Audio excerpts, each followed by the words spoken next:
আমাৰ ইয়াতে ৰাস্তাৰ বহুত সমস্যা আছে আৰু এই ৰাস্তা সমস্যা সমাধান কৰিবলৈ হ'লে আমি কি কৰিব লাগিব ৰাইজ এই কথাষাৰ জনাব বুলি আশা কৰিলোঁ।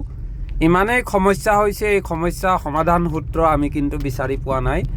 বৰষুণ দিয়াৰ লগে লগেই পথৰ এতিয়া যি অৱস্থা, এই অৱস্থাত এতিয়া যিমান এটা সমস্যা সৃষ্টি হৈছে, এই সমস্যা সমাধানৰ সূত্ৰ আমি বিচাৰি পোৱা নাই গাইজ।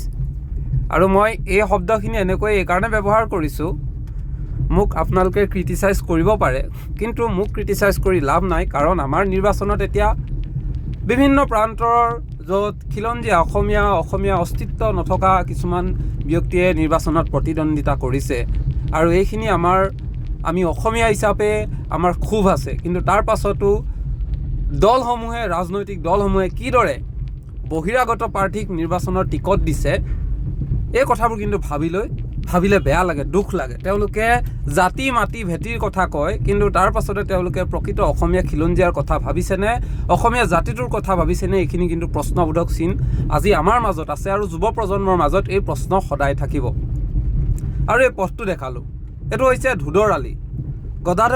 স্বৰ্গদেউ গদাধৰ সিংহৰ সময়ত ধোদসকলৰ দ্বাৰা নিৰ্মাণ কৰা ধোদৰ আলি আজি এইদৰে আছে, আৰু ধোদৰ আলিৰ নিৰ্মাণৰ কাম চলি আছে।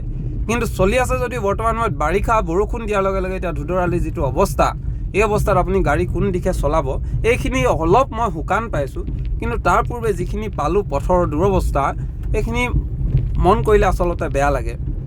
ইয়াত সমালোচনা কৰিবলৈ একো নাই, কোনো জনপ্ৰতিনিধিক সমালোচনা নকৰোঁ, কিন্তু এইটো সম্পূৰ্ণ এটা ৰাজনৈতিক চক্ৰত গোটেই বস্তুটো আজি এনেকৈ পেণ্ডিং হৈ থাকিলে। যি কি নহওক, এতিয়া কাম লাগি আছে যেতিয়া হওক বুলি আশা কৰিলোঁ, কিন্তু কাম ভাল হওক। আমি দেখিছোঁ বহু ৰাস্তাও বনিছে, কিন্তু ৰাস্তা বনাইছে বুলি তেওঁলোকে বহুতে বাহ লৈছে, কিন্তু পথটো বহুদিন নাযায়। আমগুৰিৰ পৰা যোৰহাটলৈ যাওঁতে হাইৱেটো যেতিয়া 4 লেনত যাব, যি ধৰণৰ গাড়ীবোৰ জঁপিয়ায়, এইটো মোৰ প্ৰনাউন্সিয়েশ্যনটো ভুল হ'ব পাৰে, বাবলিং বুলি যিটো এটা ৱৰ্ড আছে, যি ধৰণে গাড়ীবোৰ জঁপিয়ায়, আপুনি বহুত স্পীড যদি যায় তেনেহ'লে আপুনি দুৰ্ঘটনাগ্ৰস্ত হ'ব। অৰ্থাৎ যিমান পথ নিৰ্মাণ কৰিছে তাত কিন্তু যি ধৰণে নিৰ্মাণ কৰিব লাগে সেইটো নিৰ্মাণ কৰা নাই, দুৰ্নীতি হৈছে।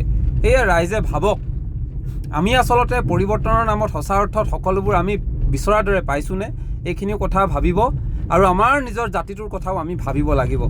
ইমানখিনিয়ে ক'লোঁ, ভুল হ'লে ক্ষমা কৰিব, কিন্তু যিখিনি মাত মাতিব লাগে সময়ত সেইখিনি মাত মাতিমে। কোনোবাই ইয়াত বেয়া পালেও লাভ নাই। ধন্যবাদ।